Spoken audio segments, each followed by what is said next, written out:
The Galactic Tyrant's miscalculation, the Emperor's throne room. Emperor Zerthan sat upon his obsidian throne, carved from a single piece of crystallized dark matter that had taken his engineers 3 centuries to perfect.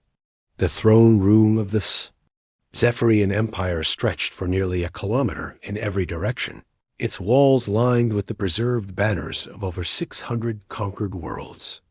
Each banner represented a civilization that had fallen before the might of his armadas, their resistance crushed beneath the weight of superior technology and ruthless determination. The Emperor's 4 eyes, arranged in a diamond pattern on his elongated skull, glowed with a cold amber light as he reviewed the latest intelligence reports. His species, the Zephyrians, had evolved on a world where survival meant absolute dominance, and that philosophy had served them well as they carved their empire across the galaxy. Standing nearly 3 meters tall, with arms that could crush steel and a mind that had orchestrated the conquest of entire star systems, Zerthan was the undisputed ruler of the largest empire in known space. Admiral Corvin approached the throne with measured steps, his ceremonial armor clanking softly against the polished floor. The admiral bore the scars of 50 campaigns, each one a testament to the Empire's expansion. His cybernetic eye whirred as it focused on the datapad in his clawed hands, preparing to deliver news that would change the course of galactic history. "My Emperor," Admiral Corvin began, his voice echoing through the vast chamber, "our long-range reconnaissance has discovered a new system in the outer spiral arm. The 3rd planet shows signs of intelligent life." Emperor Zerthan's massive head turned toward his most trusted military commander. In the 500 years of his reign, he had heard similar reports countless times. Each discovery had led to the same inevitable conclusion: conquest, subjugation, and absorption into the Empire. This report, however, would prove to be different in ways that neither the Emperor nor his admiral could possibly imagine. "Tell me about these new subjects," the Emperor commanded, his voice carrying the weight of absolute authority. Admiral Corvin activated the holographic display built into his datapad. The image that appeared showed a small blue and green world, seemingly peaceful and unremarkable. "The planet is called Earth, my Emperor. It orbits a young star and supports a diverse ecosystem. The dominant species calls themselves humans." The hologram shifted to show images of human cities, vehicles, and technology. To Zephyrian eyes, everything looked primitive and crude. Buildings made of steel and glass instead of energy matrices. Vehicles that moved on wheels instead of gravity manipulators. And weapons that still relied on chemical explosives rather than plasma or quantum disruptors. "How many of these humans populate their world?" Emperor Zerthan asked, his interest piqued despite the apparent primitiveness of the species. "Approximately 8 billion, my Emperor. They are divided into nearly 200 separate nation-states, constantly engaged in territorial disputes and resource conflicts. Our analysts believe they would be incapable of mounting a unified defense against even a minor Imperial fleet." The Emperor stood from his throne, his massive form casting shadows across the chamber. He walked to the great window that looked out over the capital city of Zephyria Prime, where billions of his subjects lived and worked in service to the Empire. The city stretched to the horizon, its towers reaching toward the stars, each one a symbol of Zephyrian supremacy. "What level of technology have they achieved?" he asked, though he suspected he already knew the answer.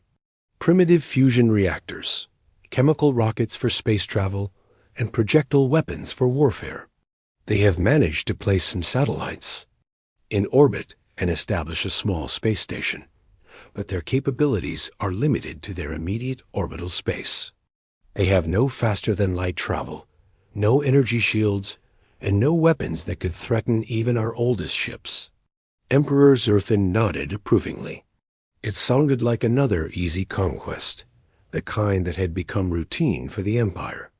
However, What neither he nor his admiral knew was that human intelligence services had been monitoring their scouting missions for months, and Earth's response to the impending threat was already well underway. This sounds like a perfect opportunity for Prince Kalen to prove himself, the Emperor mused. His youngest son had been pressuring him for years to be given command of a real military campaign, and this primitive world seemed like the ideal testing ground.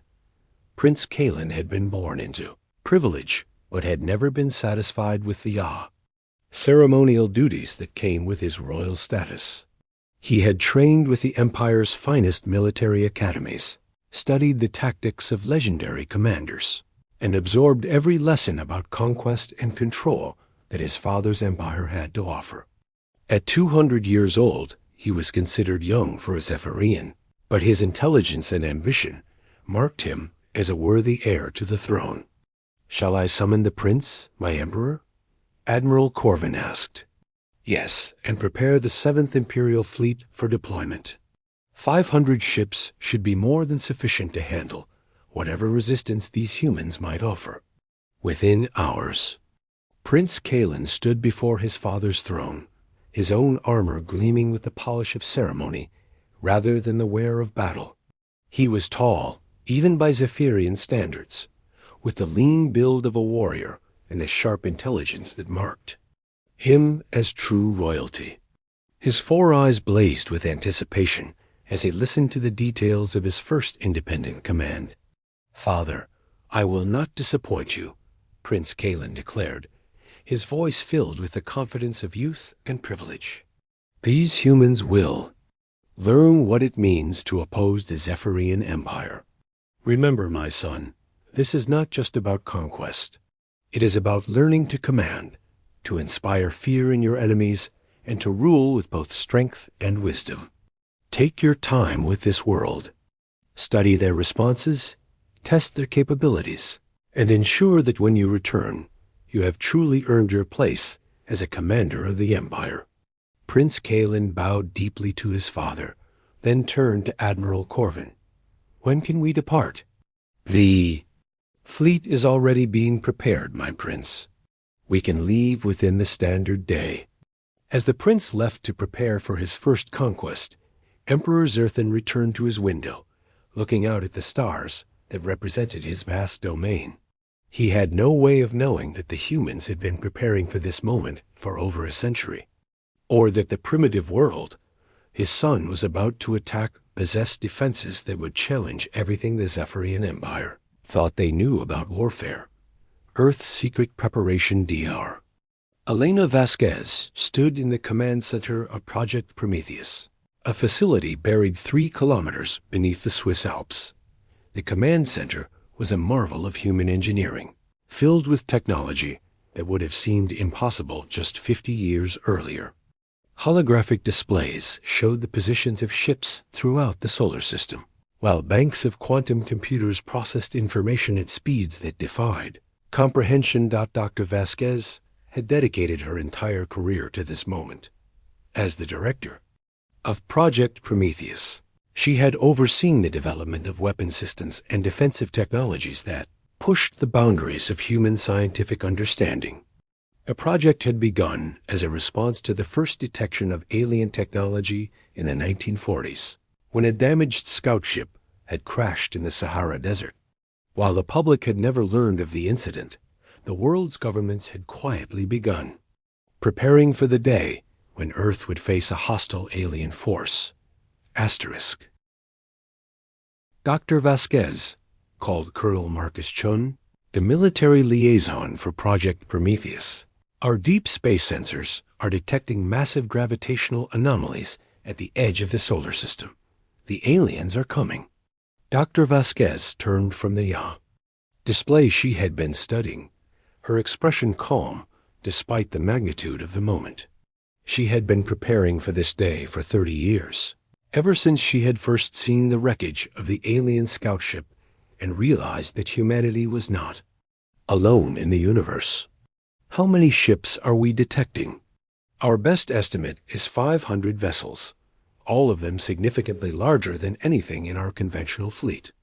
They're using some form of faster-than-light propulsion that our scientists are still trying to understand. The irony was not lost on Dr. Vasquez. The aliens had no idea that their scout ship's crash landing had provided humanity with decades of warning and access to advanced technology. Human scientists had reverse-engineered alien systems, improved upon them, and developed entirely new technologies that even the original creators had never imagined. Activate the Prometheus network, Dr. Vasquez ordered. It's time to show these aliens what human ingenuity can accomplish. Across the planet, hidden installations began powering up. Satellite arrays disguised as communication networks activated. Quantum field generators. Underground complexes that appeared to be research facilities opened to reveal launch bays, filled with fighters that incorporated technology beyond anything the public had ever seen. The most advanced human warships, built in secret orbital shipyards, began moving into position throughout the solar system. The Prometheus network represented the greatest secret in human history. For over a century, the world's governments had poured resources into developing defensive systems that could protect Earth from any conceivable alien threat. Scientists had worked in isolation. Engineers had built weapons that officially didn't exist. And military personnel had trained for battles that the public believed were impossible. Captain Sarah Mitchell sat in the cockpit of her Prometheus-class fighter, reviewing her mission parameters one final time. Her squadron was positioned in a hidden base on the far side of the moon, ready to launch at a moment's notice. The fighter around her was a masterpiece of human engineering, incorporating alien technology that had been improved and refined over decades of development. Ghost Squadron, this is Mission Control, came the voice of Colonel Chun over the secure communication channel. The alien fleet has entered the solar system. They're moving toward Earth in standard invasion formation. Captain. Mitchell felt her heart rate increase, but her training kept her calm. She had been preparing for this moment her entire career, flying simulation after simulation based on intelligence gathered from the alien wreckage. Ghost Squadron ready for launch on your command. Hold position for now, Captain. We want to see how they plan to proceed. Our job is to make them think we're exactly what they expect us to be. The strategy was simple but brilliant. Humanity would appear to be the primitive, divided species that the aliens expected to find. Earth's conventional military forces would respond in predictable ways, making it seem as though humanity was desperately trying to defend itself with inadequate weapons. Only when the aliens committed fully to their attack would the true extent of human capabilities be revealed. The arrival of the Armada Prince. Kalen stood on the bridge of the Imperial dreadnought Domination, the flagship of the 7th Imperial Fleet. The ship was 1.5 kilometers long, armed with enough firepower to sterilize a planet's surface, and shielded by energy barriers that could deflect the most powerful weapons in the galaxy. Around the Domination, 499 other ships of various classes formed a formation that had struck fear into the hearts of countless civilizations. My prince, reported Fleet Commander Xerix, a veteran officer who had served in dozens of conquest campaigns, we have successfully entered the target system. The human homeworld is directly ahead. Prince Kalen studied the tactical display, which showed the positions of all Imperial ships as they moved through space toward the small blue planet. Earth looked so peaceful from this distance, its surface covered in swirling white clouds and vast oceans. It was hard to believe that 8 billion sentient beings lived on that tiny world, completely unaware that their fate was about to be decided by forces beyond their comprehension. Any signs of defensive preparations? The prince asked. Nothing significant, my prince.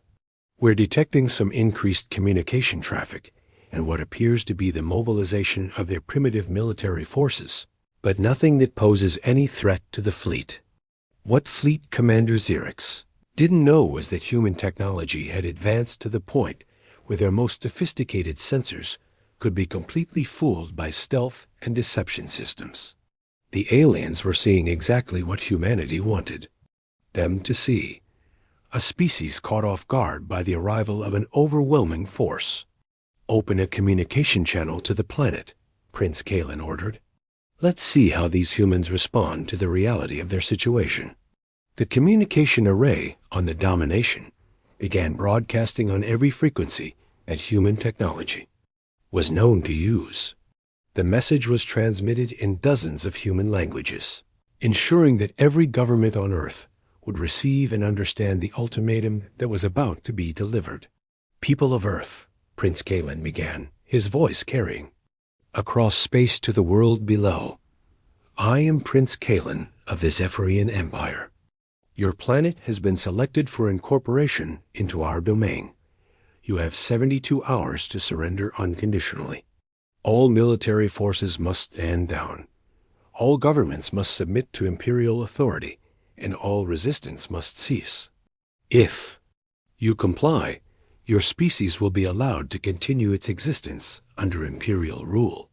If you resist, your cities will be destroyed, and your civilization will be erased from history." The message was received by every government on Earth simultaneously, causing emergency sessions to be called in capitals around the world. To outside observers, it looked like panic and chaos as world leaders struggled to comprehend the reality of the situation. In truth, these same leaders had been preparing for this moment for decades, and their apparent confusion was carefully orchestrated. Theater. President Amanda Foster sat in the Situation Room beneath the White House, surrounded by her most trusted advisors. The room was filled with tension, but not the kind that Prince Kalen would have expected. These were not the desperate deliberations of a species facing extinction, but the final preparations of a civilization that had been ready for this moment for over a century. "Dr. Vasquez," President Foster said, addressing the director of Project Prometheus via secure video link, "are we ready to proceed with the plan?" "Yes, Madam President. All Prometheus assets are in position and ready for activation. The aliens have deployed exactly as our simulations predicted they would. General Harrison, what's the status of our conventional forces?" General Patricia Harrison, chairman of the Joint Chiefs of Staff, consulted her tablet before responding. "All conventional military assets are taking positions that will make it appear we're mounting a desperate defense. The aliens should see exactly what they expect to see: a divided, primitive species trying to resist with inadequate weapons." President Foster nodded. A plan was elegant in its simplicity. Humanity would appear to be exactly what the aliens expected, right up until the moment when Earth's true capabilities were revealed. The psychological impact of that revelation would be devastating to enemy morale, while demonstrating to the galaxy that humanity was not a species to be underestimated. "How long until we spring the trap?" President Foster asked. "The aliens have given us 72 hours to surrender," Dr. Vasquez replied. "We'll wait until they begin their attack, and show them what human ingenuity can accomplish when we're properly motivated." As the meeting continued, Prince Kalen was receiving reports from his fleet commanders about the human response to his ultimatum. Everything appeared to be proceeding according to plan. The humans were mobilizing their primitive military forces, attempting to organize some kind of defense, and showing all the signs of a species that had been caught completely off guard by the arrival of a superior force. What Prince Kalen didn't know was that he was about to learn a lesson that would change the course of galactic history. Never underestimate humanity's capacity for preparation, innovation, and the element of surprise. Asterisk. Humanity's hidden strength unleashed. The deception begins. Prince Kalen watched with satisfaction as his fleet settled into bombardment positions around Earth. The 72-hour deadline had passed with no formal surrender from the human governments, though there had been plenty of communication traffic indicating panic, confusion, and desperate attempts to organize some kind of defense. To the prince's experienced eye, it all looked exactly like the behavior of a primitive species that had finally realized it was facing extinction. "My prince," reported Fleet Commander Xerix, "human military forces are taking defensive positions around their major population centers. Their space-based assets are pathetically limited. A few satellites and a single space station that poses no threat to our operations." Prince Kalen nodded approvingly. The humans were behaving exactly as every other primitive species had when faced with the overwhelming superiority of Zephyrian technology. First came denial, then desperate attempts at resistance, and finally submission when they realized the futility of their situation. "Begin the demonstration," Prince Kalen ordered. "Destroy their space station and orbital assets. Show them that we can eliminate their presence in space without effort." The Zephyrian fleet opened fire with pinpoint precision, destroying the International Space Station and every satellite in Earth's orbital space within minutes. The demonstration was designed to show the humans that resistance was futile, that their primitive technology was no match for the weapons of the Empire.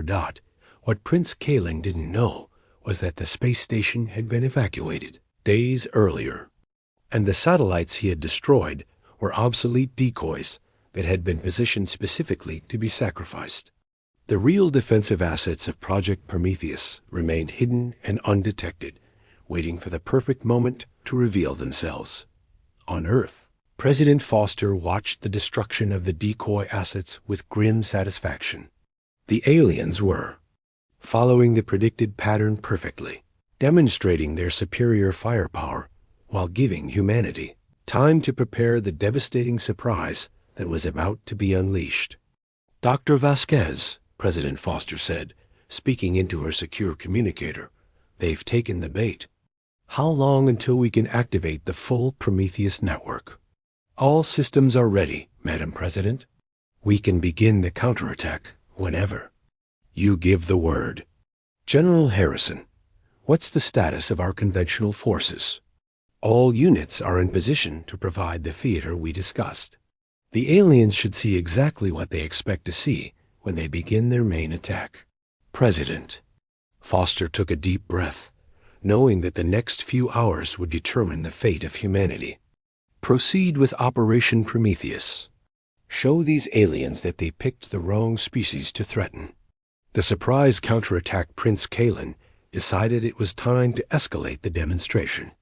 The humans had not responded to the destruction of their orbital assets, so a more dramatic show of force was needed. He selected New York City as his target, a massive population center that would serve as an unmistakable message to the rest of humanity.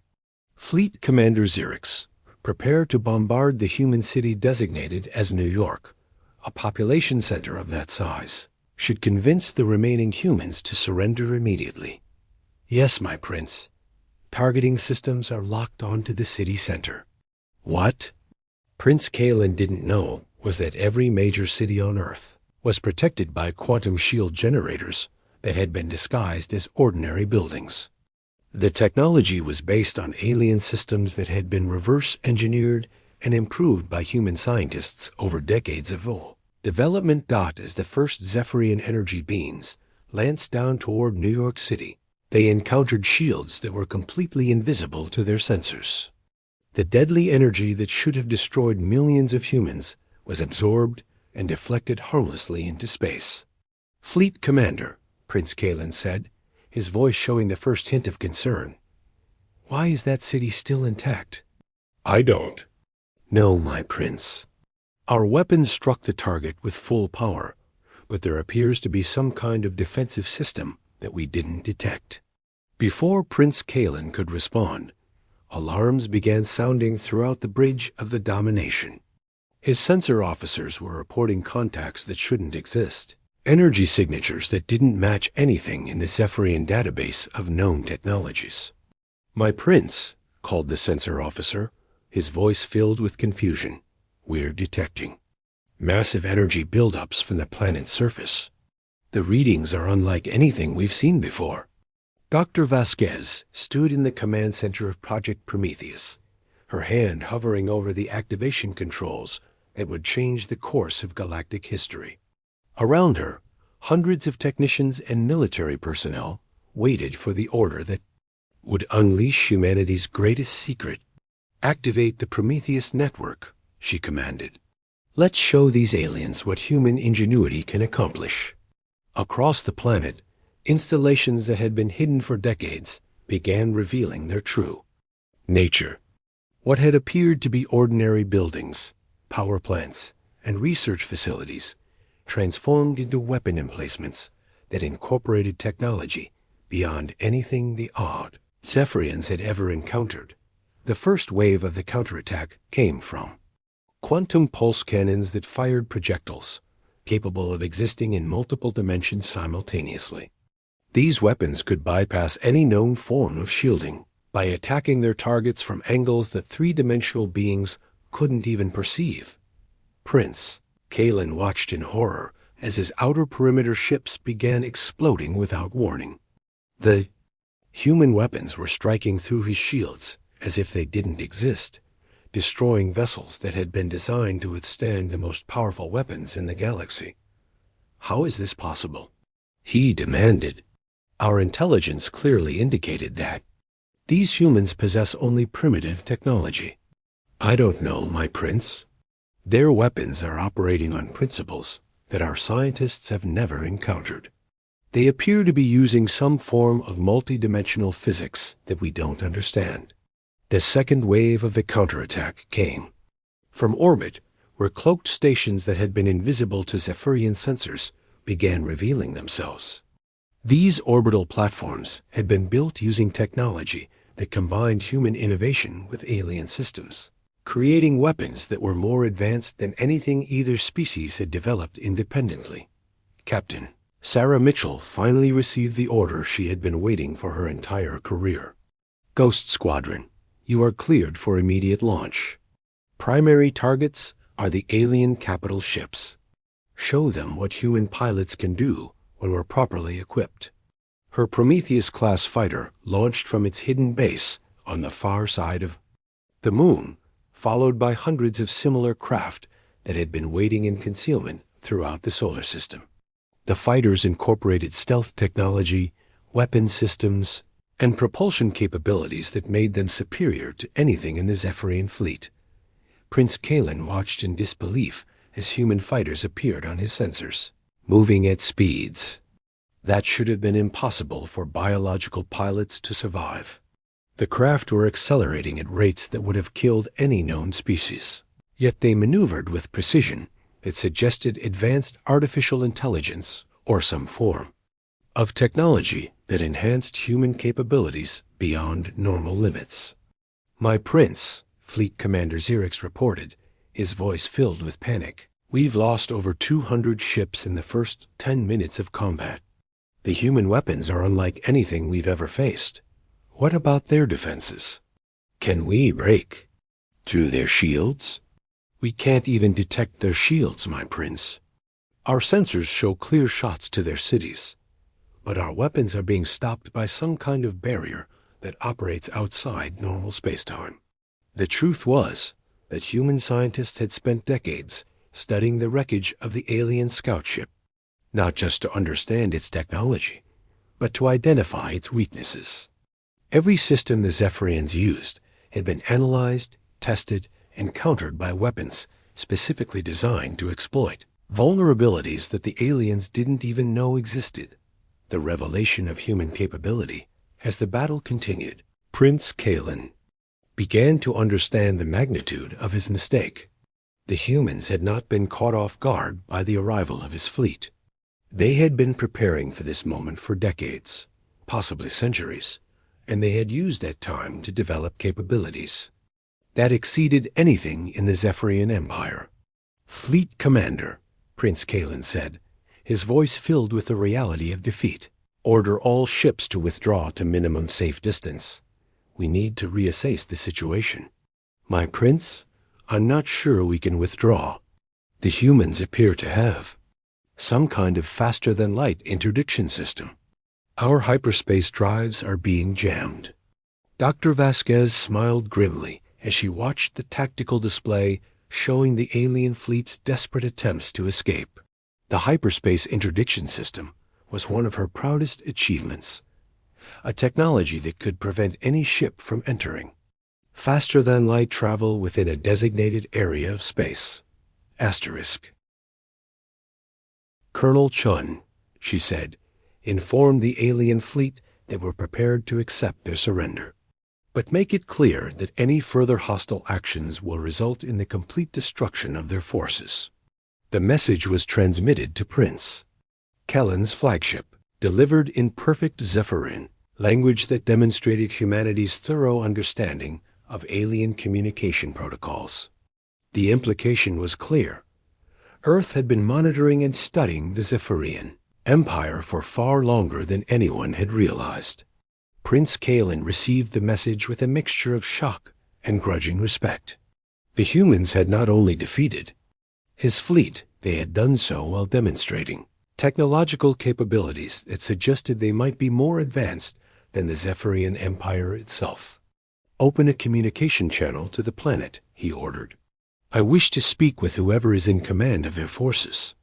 President Foster appeared on the view screen of the Domination, her image clear and stable despite the vast distance between Earth and the alien flagship. She spoke in flawless Zephyrian, another demonstration of humanity's thorough preparation for this encounter. Prince Kalen, she said, I am President Foster of the United Earth Alliance. Your fleet has been defeated, but we are prepared to allow you to return to your empire with a message for your father. What message? Prince Kalen asked, his pride wounded, but his curiosity aroused. That humanity is not interested in conquest or expansion, but we will defend ourselves against any threat with capabilities that you have only begun to understand. Your empire has encountered a species that values peace, but has prepared for war.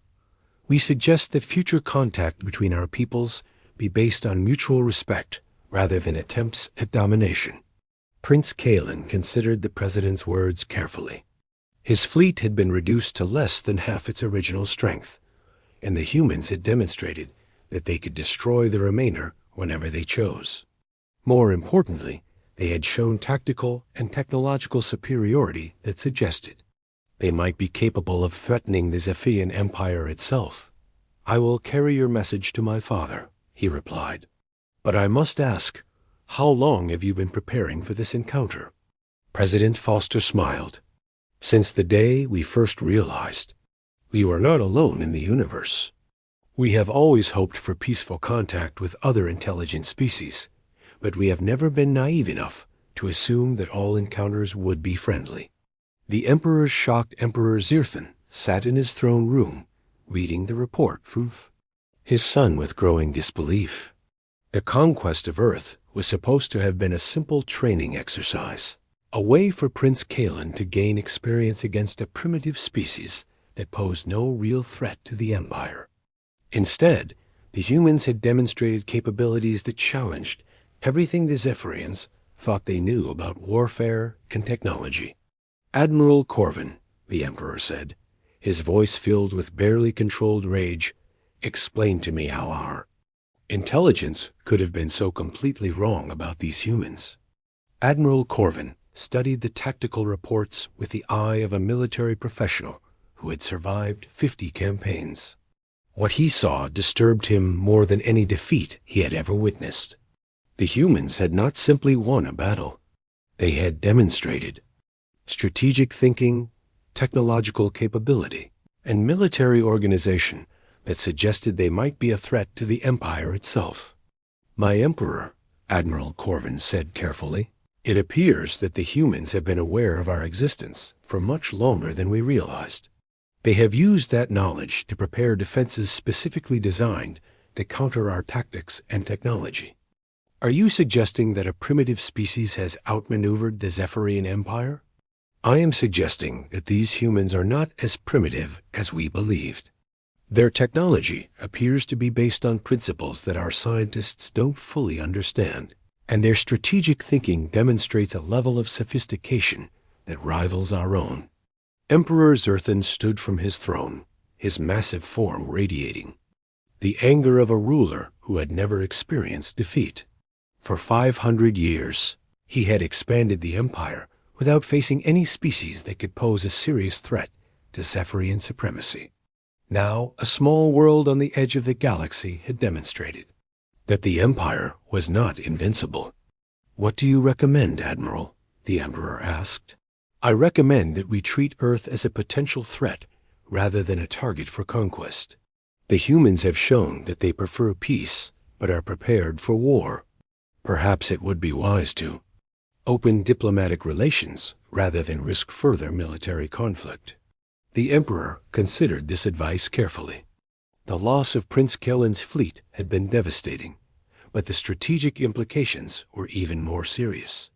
If the humans could defeat a major Imperial fleet, what other capabilities might they possess? And what would happen if they decided to take aggressive action against the Empire? "Send a diplomatic mission to Earth," Emperor Zerthan ordered. "I want to know everything about these humans, their technology, their strategic thinking, their intentions toward the Empire. And Admiral, make sure our diplomats understand that they are dealing with equals, not primitives." Humanity's message. To the galaxy, Dr. Vasquez stood before the assembled representatives of Earth's governments, delivering a report that would change humanity's relationship with the galaxy forever. The defeat of the Zephyrian fleet had demonstrated that Earth was not a helpless target waiting to be conquered, but a formidable power that could defend itself against any threat. "Ladies and gentlemen," she began, "the successful activation of the Prometheus network has achieved everything we hoped for and more. We have shown that humanity is not a primitive species that can be easily conquered, but a civilization that values peace while maintaining the capability to defend itself against any aggressor." President Foster stood to address the assembly. "The question now is how we proceed. The Zephyrian Empire has received a clear message about our capabilities, but there are hundreds of other species in the galaxy who may view Earth as a target. We need to decide whether we remain hidden or announce our presence to the galactic community." The debate that followed would determine humanity's place in the galaxy for generations to come. Some argued for continued secrecy, believing that revealing Earth's true capabilities would make it a target for every aggressive species in the galaxy. Others argued for openness, believing that hiding humanity's strength would only invite future attacks. In the end, the decision was made to take a middle path. Earth would establish diplomatic relations with peaceful species, while maintaining the defensive capabilities that had proven so effective against the Zephyrians. The message would be clear. Humanity was a species that valued peace, but was prepared for war, and any attempt to threaten Earth would be met with devastating consequences. Captain Sarah Mitchell returned to her base on the far side of the moon, her mission complete, but her service to humanity just beginning. The Prometheus network had proven its worth, but the galaxy was a dangerous place filled with species that might view Earth as either a threat or an opportunity. "Colonel Chun," she said, "what's our next assignment?" "Patrol duty, Captain. We've shown the galaxy that humanity can defend itself, but now we need to make sure we're ready for whatever comes next." As the human fleet settled into its new role as protectors of Earth, Prince Kalen's battered Armada began the long journey back to Zephyria Prime. The prince had learned a valuable lesson about the dangers of underestimating an opponent, and he would carry that knowledge back to his father's empire. The galaxy had changed. Humanity had announced its presence not with words, but with actions that demonstrated both its peaceful intentions and its formidable capabilities. The age of easy conquest was over, and the Zephyrian Empire would need to adapt to a new reality, where Earth was a power to be respected rather than a target to be conquered. In the depths of space, other species began to take notice of the strange signals and energy signatures that had emerged from the small blue world. Some saw opportunity, others saw threat, but all recognized that the galaxy had gained a new player. In the game of interstellar politics, humanity had passed its first test, but the real challenges were just beginning. The galaxy was vast, filled with wonders and terrors that Earth had never imagined. But whatever came next, humanity would face it with the same combination of ingenuity, preparation, and determination that had turned a seemingly primitive species into a force that could challenge the greatest empire in the galaxy. The story of Earth's emergence as a galactic power had begun, and the universe would never be the same. Asterisk.